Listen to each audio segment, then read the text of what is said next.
As winter sets in, India braces for its annual public health crisis, extreme air pollution. For millions across the country, breathing has become a daily health hazard.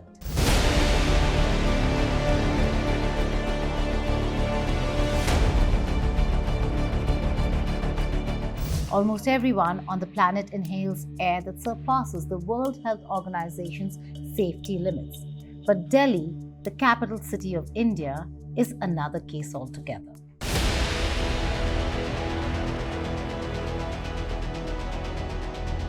We're talking about toxic levels of pollutants in over 6,000 cities across 117 countries, hitting low and middle income nations the hardest. The impact is staggering. Air pollution claims around 7 million lives each year. But why is it so bad for India? How have other countries fared as compared to India in tackling the air pollution crisis? We'll discuss that in this episode. Hello and welcome. You're watching Statecraft with me, Geeta Mohan.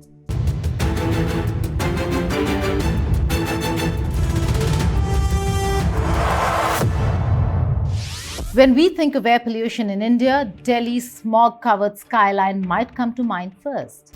In Delhi alone, the air quality index can spike above 400, labeled severe, which has impacts equivalent to smoking over 25 cigarettes a day.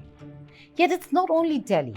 India as a whole has the third worst air pollution worldwide.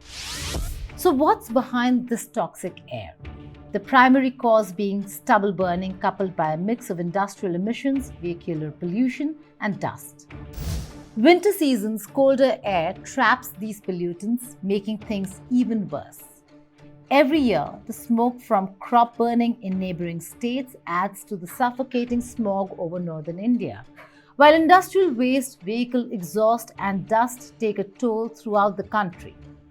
But it's more than just poor visibility or an occasional cough. Long-term exposure to particulate matter like PM2.5 increases the risk of severe diseases, asthma, lung cancer, heart disease, and stroke. In Delhi alone, air pollution claims around 12,000 lives annually. Left unchecked, life expectancy across the country could drop by as much as 12 years. So according to me, yes, we can see the visibility is also very less, and today's AQI index is crossing about 250. So definitely the quality of air is very poor, and so I should recommend, like, even in this season, Diwali season, if we stop using crackers, then it will help definitely. And about, if we say about blaming, so it's like everyone's duty to keep it clean. So it's not only depend on our government, we also need to start some things so that we can improve the air quality, like having trees, planting trees. So all these things we can do. Yeah, actually I can find some of the difficulties in my eyes also. There is a burning sensation, and if I compare it with Bombay, there is a lot of, I can say, ups and downs in the air quality. The quality here is comparatively very poor. So that's what I can say. India's response has included temporary measures like water sprinkling, temporary halting of construction that goes on across the city, and school closures. But these are band-aids. India needs a nationwide long-term solution like stricter industrial regulations to curb emissions, a public transport overhaul that emphasizes green alternatives, and viable alternatives for crop burning like biodecomposers or government incentives for farmers. So sectors, let's first talk about the sectors. As I mentioned before, we need to address the local sources which are creating this problem. And when I talk local and about Delhi, transport sector is the major sector actually, which is creating this problem, and which is also a very manageable sector actually. And just not the number of vehicles and all these is creating problem. Even the poor management of traffic is creating problem. So we have to think about these two things, because at this speed we cannot just intervene and have all the petrol diesel vehicles scrapped and come up with the EV vehicles, but we need to manage the current type of vehicles. So the management of transport sector is very important, which is a very crucial source of air pollution in Delhi especially. And the second one which I'll say is a road dust or a deserted land dust, which is very common sources. We usually do not think about these dust spreaded around the roads on the corners of road as the sources, but this actually contributes a lot to the Delhi pollution. And important point is that this is one source which keep on adding or resuspending in the air when traffic is moving on these roads. So that's the one reason that this is very important source to address. And again, and the third one is the construction and demolition activities going on in Delhi or around Delhi, agglomeration of Delhi city. So that is the third most important source which should be addressed. And construction, we all know, is never stopped actually during the grab 2 grab 3, even during grab 4 also, if you see and roam around Delhi, so there is a lot of construction going on. And if sometimes they stop the private constructions, but the road constructions and all these keeps going on. So all Right. these things matters a lot or contributes a lot to the Delhi problem.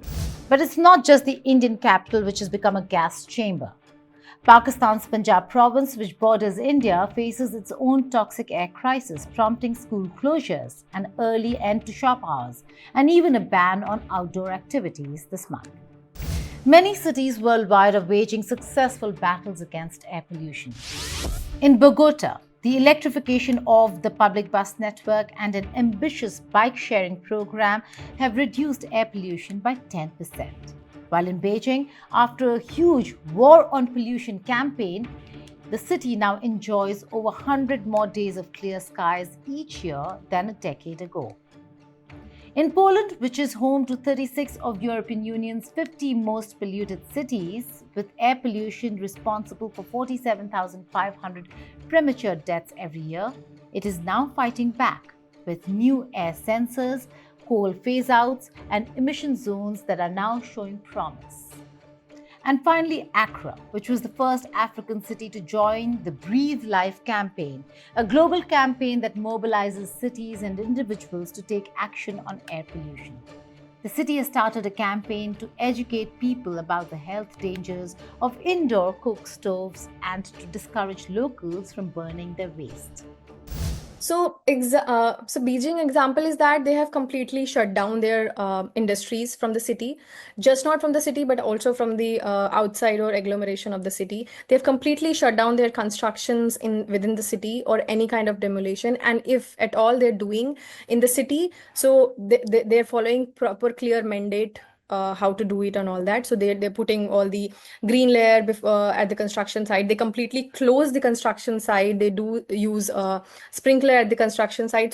So the difference is only at the level of implementation, I would say. That there should be stricter rules which people should follow to actually solve this problem. So most of the activities are kind of same, that they have rules which are followed strictly compared to in India. The message is clear. Air pollution is a global issue, and while India's challenge is daunting, solutions are indeed possible. Health and future of millions of Indians depend on serious action. So the question remains, will India take the bold steps needed to safeguard its people, or will millions of more lives be cut short? The clock is ticking, and this is a crisis we can no longer ignore. Thank you for watching Statecraft.